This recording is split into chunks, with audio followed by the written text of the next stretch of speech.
and you go through these waves with him. And at the end, it's always, because it's the reaction he gets that makes it work or not work. And so it's just part of the deal. Mike wants to know, do you think Gilbert will be allowed back in the building?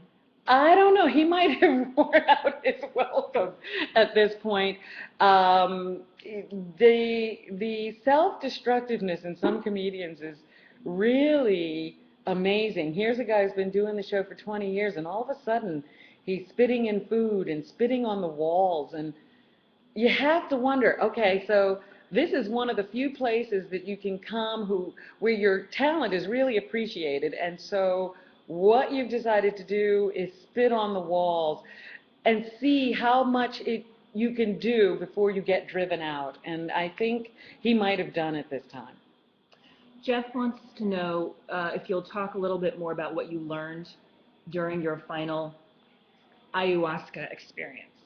Very good. You just pronounced ayahuasca correctly for the first time. Okay. Jeff, thank you for the question. The final ayahuasca experience, how do I put this?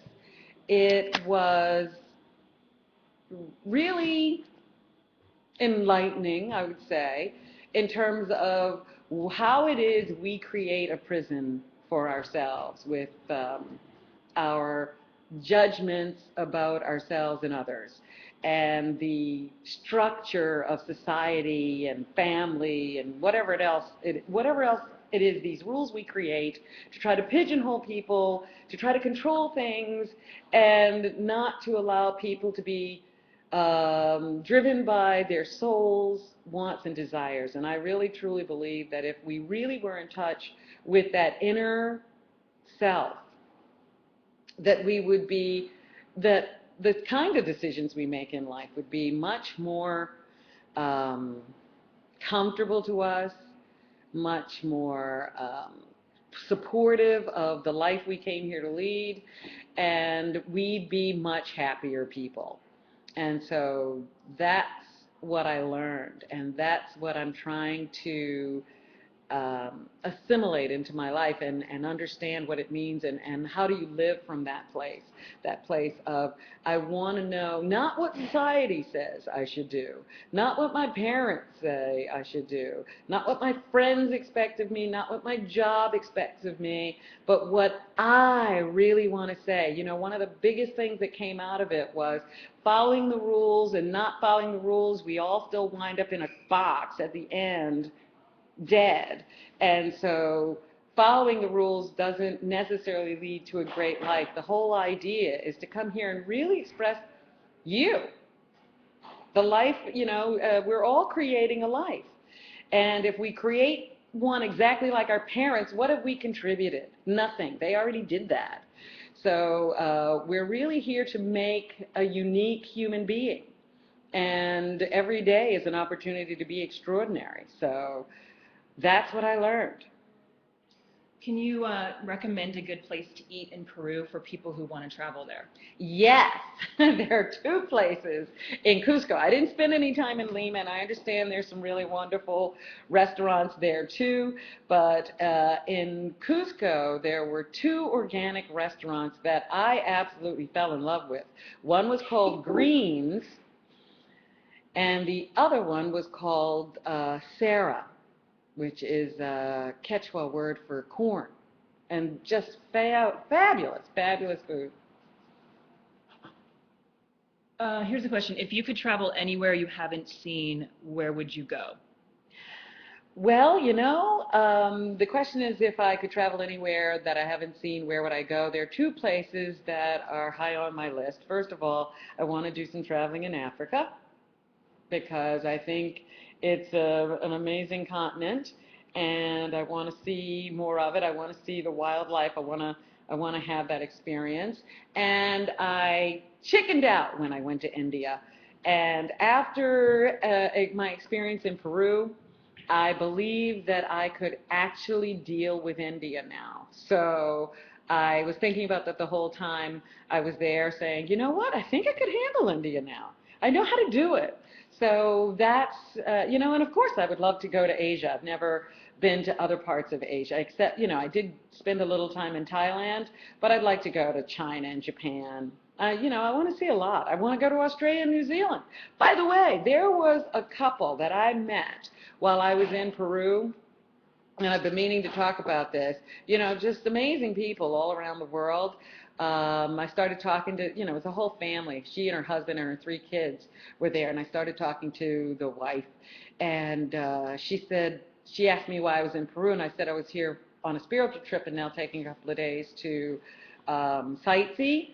And then she said, well, I guess my trip was a little spiritual too. We sponsor a child in Chile, and we came from New Zealand to meet our sponsor child, and we spent a week working with the prison children of Chile. So she and her kids and her husband were working with prison kids while they were in Chile, and then they were traveling a little bit in the rest of South America in that area. So they were in Peru, and they were going to Ecuador or someplace, and then they were going back to Chile to end their trip.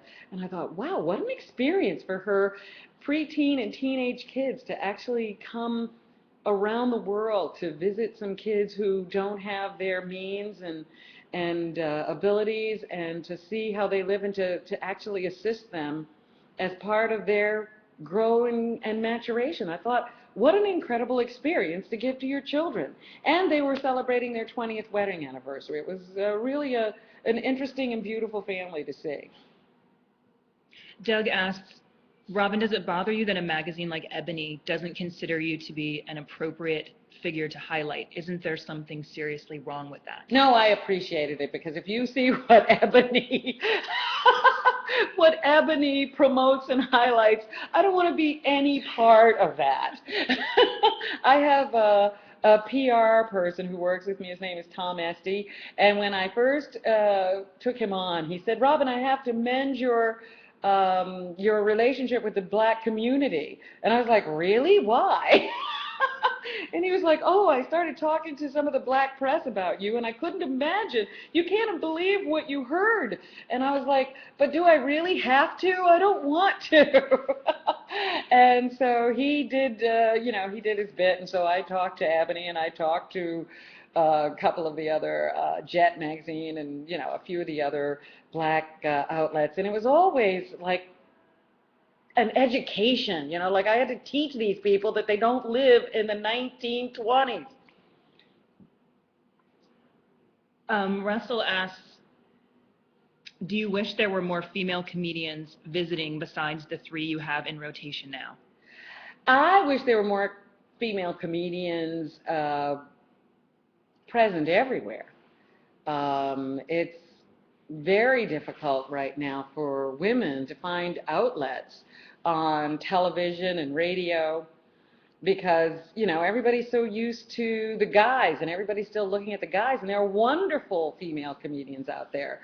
So that's one of the things I'm hoping to do when I get a show of my own. Cameron asks, why did you pick Leon Russell for your benefit concert? Was it because he has a nice beard? When we first started talking about Russell, I didn't realize he was still kicking that beard in such a heavy way. But it's nice to see that some things don't change. Mostly it was because he was having a great year, and he was available, and we thought he'd be great for ticket sales. Craig asks, what has it been like interacting with your fans online, and which social networks are your favorite?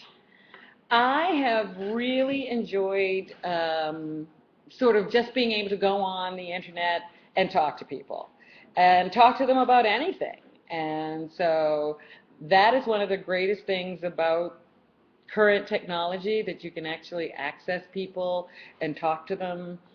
And you don't have to necessarily know them or spend a lot of time with them. You can just sort of have these sort of spontaneous moments. I think it's wonderful. And I would say that Twitter is my absolute favorite. I don't care about the others.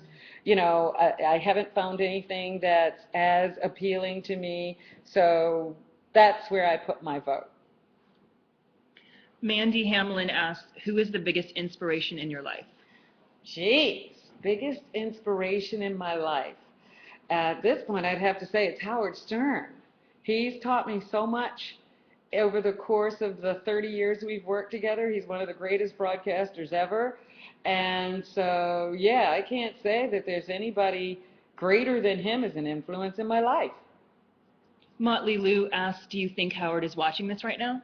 I have no idea.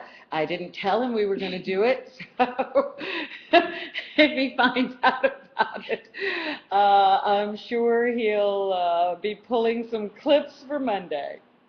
Amy asks, ever thought of designing a line of clothes, bras, tops for large-chested ladies?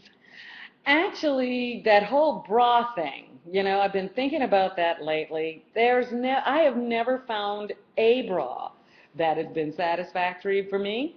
And so maybe I need to sit with some kind of an engineer and figure that whole thing out and put out a line of bras that really work for big-chested women. Another question about the concert. Is it going to be videotaped for sale or later broadcast? No, it will not. The concert will not be videotaped. It's a live event, and the only time you can see it is on May 6th at the Lincoln Theater in Yountville, California. JD wants to know, do you read your replies to your tweets? Absolutely. I read the replies to my tweets. I read just mentions. I read comments about the show. Zach asks, why are you isolated behind the glass in the studio? Was that your idea?